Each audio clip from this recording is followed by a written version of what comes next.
Olá, queridas, a graça e a paz de Jesus. Vou passar aqui um resumão para vocês sobre jejum, né? O livro de Esté fala sobre o jejum, como é importante, né, nós estarmos com essa disciplina espiritual que é o jejum. O jejum não é, né, não tem o propósito, né, de greve de fome, não tem um propósito de dieta. O jejum tem o propósito de concentrarmos na finalidades espirituais, de buscarmos a Deus, né? De selarmos os nossos lábios para a nossa boca ser santa, né? Abster-se de algo como comida, bebida, né? Algum tipo de alimento, tá bom? Assim, nós faremos com que a nossa vida tenha uma vida de dedicação ao jejum. Hoje eu quero ler com você Esdras capítulo 8. A partir do versículo 21 diz assim: Ali junto ao canal de Ava proclamarei um jejum para que os humilhássemos diante do nosso Deus e lhe pedíssemos uma viagem segura para nós e nossos filhos com todos os bens. Tive vergonha de pedir os soldados e cavaleiros do rei para nos protegerem dos inimigos na estrada, pois lhe tinham dito: na mão bondosa do nosso Deus está sobre todos os que buscam, mas o teu poder e a sua ira são contra todos os que abandonaram. Por isso, jejuamos e suplicamos essas bênçãos ao nosso Deus e ele nos deu. Amém, né? Glória a Deus, coisa muito linda. Porque por mais que nós sabemos que o Senhor é nosso defensor, ainda assim nós precisamos jejuar, suplicar para que a graça dele, a misericórdia dele venha sobre nós e cuide de nós e nos dê, né, instruções. E foi o que Esdras fez. Ele sabia que Deus era bom, que Deus estaria com eles, mas mesmo assim eles jejuaram e eles suplicaram. O objetivo do jejum no Antigo Testamento tinha algumas manifestações, às vezes era humilhação, abnegação, submissão a Deus, para buscar a graça de Deus, o favor de Deus, né? Às vezes a proteção, como nós lemos aqui, e sempre trazendo essas referências. A gente tem toda a Bíblia, né? As pessoas jejuavam, os homens de Deus oravam e jejuavam. E essa função hoje, ela é um sacrifício da carne mortificada, porque a nossa carne já foi, né, justificada pelo sangue de Jesus. Nós dominarmos as paixões do mundo, as coisas mundanas, as paixões da carne, né, nosso equilíbrio, para a gente ter um equilíbrio também. Também é para fortalecermos o espírito, para nós termos a propiciação também de enfraquecermos a nossa mente. A gente precisa trazer um equilíbrio, trazer o domínio próprio sobre a nossa mente. E o jejum, ele traz toda essa disciplina, não é legal? Eu acho maravilhoso. E aí diz assim, que os fiéis, e nós somos homens e mulheres fiéis a Deus, nós jejuamos quando? Sobre uma grande ansiedade, tá lá em 2 Samuel 12, versículo 16 e a 23. Culturalmente, no dia da expiação, quando havia a lei, né, lá em Levítico 16, 29 a 31, querendo demonstrar arrependimento e remorso, tá, em Joel 2, 12 e 13, enfrentando perigos, tá, em 2 Crônicas 20, versículo 3, ou também em Esdras, aqui, como nós acabamos de ler, Esdras capítulo 8, do versículo 21 ao 23. Diante de uma enfermidade, 2 Samuel 12, né, do 15 e 16, diante da morte, do perigo, né, 1 Samuel 31, 13, também preparando para ministrar, que está lá em Êxodo 34, 28, ou Deuteronômio 9, de 9 a 18. Isso é muito poderoso, muito lindo em Deus, buscando a Deus para o avivamento e renovação. Está em Daniel 9, 3, de 3 a 19, que é, né, uma posição que Daniel escolheu, não se contaminar com as iguarias do rei, né? E estava ali jejuando, orando e proclamando a vontade de Deus. Outras formas de jejum absoluto também que é muito importante é quando não se come nada e não se bebe nada, como no livro de Esté e também no livro de Esdras, no capítulo 4, no versículo 16 e Atos 9, 9. Eles estavam ali tendo jejum total, né? Absoluto. Existe uma outra forma de jejum também, que é o jejum normal, que é a abstenção de alimentos e sólidos, né? mas bebe água, tá? Você só come alimentos sólidos e líquidos e só bebe água. Tem um jejum parcial, que é abstenção de alimentos, né? Como Daniel, que ele fez uma separação de alguns alimentos que ele poderia comer. Daniel 10, versículo 3 fala sobre esse alimento que ele comeria e o que ele não poderia comer. Jejum público, como fala aqui em Levíticos, que é aflição de almas, né? Esse jejum é um jejum coletivo, é um jejum público ou um jejum que é toda a nação, como aconteceu agora no começo do isolamento social em abril, que nós fizemos um jejum, né, de até às 5 da tarde, né, de meia-noite até às 5 do outro dia, que é um jejum coletivo, que é uma convocação. E quando é uma convocação, aí depende determinado do tempo, pode ser determinado por um tempo de duração, tá? E foi o que aconteceu. E como é esse jejum de duração? Esse jejum de duração varia muito dependendo do que é proposto. Então, cada um tem uma variante, né? Varia por dias ou por horário também. Tem gente que faz jejum de 40 dias, né? De 21 dias. Tem gente que faz jejum uma noite, como em Daniel, né? Diante do rei Dário ali, Daniel foi lançado na cova dos leões. Então, o rei fez, né? O Daniel 6, versículo 18.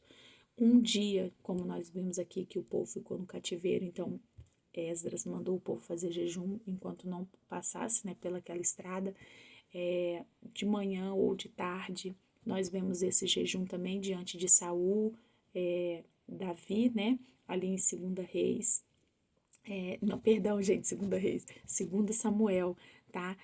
Capítulo 1, então também é um jejum, 3 dias, como nós vemos aqui no livro de Esté, que é maravilhoso, né? Esté, capítulo 4, versículo 3, e nós temos em Atos também, 9:9, Paulo fazendo também esse jejum. De 4 dias, que é um jejum que Cornélio fez lá em Atos, capítulo 10, versículo 30. Nós temos jejum de 7 dias em 1 Samuel, capítulo 10, do versículo 3 ao 7, Daniel orando e proclamando ao povo. Nós temos 40 dias como Moisés, né, fez 2 vezes, ele jejuou, está em Êxodo 24, 18, e também quando ele recebeu as tábuas da lei, lembra? Então, estava diante dele. Quem fez esse jejum também foi Elias, né, que fez jejum, que Deus deu ali para ele o discernimento para ele estar diante de Baal, né, e também Jesus foi tentado, né, e ele estava no deserto jejuando 40 dias e 40 noites. Então, nós temos que ter essa prática na nossa vida, porque Jesus nos ensinou que nós temos que ser imagem e semelhança do Pai, fazendo durante o que você precisa fazer durante o jejum para você entender, né? Como Jesus aqui nos dá a referência, né? Orar, né? Você precisa ser uma irmã de oração, você precisa ser uma mulher de oração, você precisa ler a Bíblia, né? Você precisa meditar na palavra de Deus, você precisa estabelecer objetivos, né? Faça uma lista por escrito, né? E você precisa praticar isso, né? Isaías 58 fala muito sobre essa prática do jejum, né? O porquê nós devemos jejuar, qual o objetivo do jejum, a reflexão que nós temos que fazer com o jejum, e é sempre acompanhar com obras de caridade, né? Que fala aqui em Isaías 58, versículo 8, sendo que em Atos 10, 4, eles também faziam boas ações. Mas, queridas, lembre-se, quando é um tempo, uma duração de jejum de muitas horas ou de muitos dias, dependendo de qual forma que você vai jejuar, se é absoluto, se é um jejum parcial ou um jejum normal, eu não sei, você tem que tomar cuidado, porque você não pode fazer muitas coisas, porque o corpo não aguenta, né? Nós não temos corpo habilitado, né, para tudo isso. Então, eles sempre ficavam reclusos, né? Sempre ficavam isolados na caverna, ficavam isolados, né, no palácio, no campo, no vale, né? Por isso que a Bíblia fala muito sobre esses lugares de intimidade com o Pai, o vale, a montanha, o campo, o ribeiro, né? Então, nós precisamos também ter essa prática. O que fazer durante o jejum prolongado? Não ser egoísta, né? Não orar só por si próprio. Isaías 41:6 e Jó 42:10 diz que eles viram a glória de Deus como eles estavam intercedendo. Você não deve fazer, não entre em jejum com o estômago cheio de carne, né, cheio de comida, né, porque você vai se sentir com fome no outro dia, vai ser pior. Você tem que ter um jejum intermitente que o povo fala agora, né? Que é um jejum já com equilíbrio. Não tenha medo do diabo, não fique, né, na cozinha, não fique fazendo bolo, um monte de coisa para poder ficar com ansiedade, né? E aí você vai acabar pecando, você vai acabar entregando, você não vai conseguir jejuar. Evite conversas sobre comidas favoritas, sobre ir no restaurante e ficar lá esperando a amiga comer. Evite isso. Não beba nada bebida alcoólica. Não tente, tipo, eu não tô comendo, mas eu tô bebida, agora eu posso beber de tudo. Não, né? Não tente ser equilibrada, não trocar o 6 por meia dúzia, entendeu? Evite o contato com multidões, com pessoas, com festas. Não, evite desequilíbrios com a temperatura para você não ficar doente, né? Pisar no chão, andar sem casaco, porque você fica sem receber nutrientes, né? Então, vamos evitar, a gente tem que cuidar do corpo. O corpo é templo do Espírito Santo. Não descuide da sua apresentação, lave o rosto, pinte o cabelo, passe um batom, porque a higiene bucal, aí, né, quando a gente fica muito tempo de jejum, né, a gente fica salivando, a gente fica com a boca seca, então a gente tem que se cuidar. Não leia jornais e revistas seculares, não veja televisão, nada que alimente você com coisas más, com coisas maldosas, né? Se você estiver ali com o propósito de jejuar, de trazer existência à glória de Deus, evite se alimentar de coisas que não são de Deus, tá bom? Evite expor-se a exposições de, sabe, coisas assim bem mundanas, bem, sabe, bem que vão roubar a sua paz, roubar a sua graça, roubar o favor de Deus sobre a tua vida. Evite esforços físicos, que eu já falei para você, porque o corpo pede, né? Não fale muito, não fale muito alto, tente ficar mais quieta, mais sucinta, mais na sua, tá bom? Não grite, não fale palavrão, tá bom? Não se ponha a orar, né, por todo mundo, sair orando, por imposição de mãos, porque isso suga muito, a gente fica cansada, né? Evite, né? Evite dormir também durante todo o tempo do jejum. Então é melhor você saber equilibrar o teu corpo para que você também leia, ore, busque a palavra de Deus, cuide do seu filho, cuide do seu marido, né? E sem essa questão desse sono desenfreado, desequilibrado, tá bom? Porque às vezes a pessoa dormir, ela engana a fome, né? Não deixe a mente ociosa, né? Tá em 2 Coríntios, versículo 10, 7, trazer renovação da mente. Coloque agora qual o propósito do jejum, o que você deve fazer, que é bom demais, né? Então, estar com Deus o tempo todo, né? Deuteronômio 5:31 fala sobre isso. Receber a palavra de Deus, Deuteronômio 9, versículo 9 a 11 fala sobre isso. Quebrantamento, você tem que se quebrantar, trazer uma reflexão, sempre pedindo a Deus para revelar, tá em Salmos 69, versículo 9 e 10. Dominar a sua carne, tá em 1 Coríntios 9, 23, botar ela no lugar. Interceder pela nação, 2 Crônicas 23, versículo 3, tá bom? Enfrentando Satanás nas tentações, tá em Mateus 4, 1. Vamos enfrentar, vamos, né, repreender em nome de Jesus como Jesus, é o nosso maior exemplo, nossa maior referência. Receber poder, né, Atos 1:8, humilhar-se, Salmo 69:10, que nós já falamos aqui, é só você marcar a sua Bíblia. Ser, né, um bom ouvinte, porque Deus quer falar com você, né? Ouça a voz de Deus, como Esdras, a gente vê ele ouvindo as instruções do Pai, amém? E como Esté, que ouve a voz de Deus e obedece. Buscar cura, tanto na saúde física, emocional, espiritual, em todas as áreas, querido, você será curada, em nome de Jesus. Lá João 3, deixa eu ler aqui pra gente, olha só, lá no finalzinho da Bíblia, né? Você pode trazer à existência essa cura de Deus sobre a tua vida. Cadê João 3? É só um capítulo, né, gente? Cadê 3?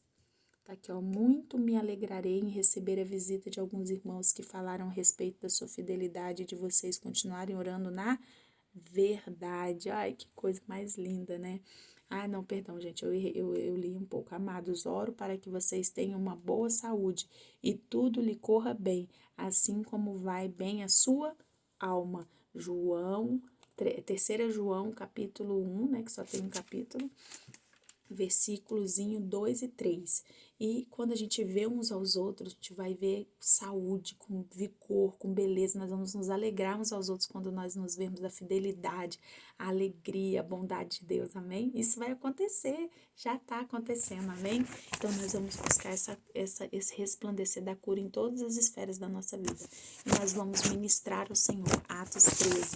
Nós vamos ser a expressão, né, do Senhor nessa terra. Vamos também trazer a cura sobre os nossos fracassos. E Neemias 9, do versículo 1 e 2, fala sobre isso. Apesar das causas, ele estava posicionado para aquele tempo e nós também seremos como Esté, posicionadas para esse tempo.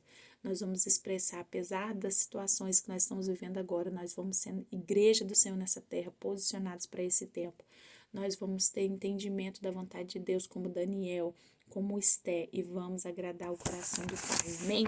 Então, nós vamos nos ver e nós vamos ver que nós estamos belas com o interior, de dentro para fora, fluindo em Deus, como Mateus 6, né, de 17 a 18, fala sobre a recompensa desse jejum, a recompensa dessa vida plena em Deus, né? Não é a quantidade, não é o tanto que você faz, mas é a intenção do seu coração que vai mudar tudo, né? Como missionários, como John Wesley, como Susan Wesley, como Esther. Nós estamos posicionados para esse tempo, que você cumpra o propósito de Deus na sua vida, para a glória de Deus. Amém? Vem comigo, vamos fazer uma prática de jejum, vamos ter um estilo de vida de jejum e oração. Um beijo, até o próximo.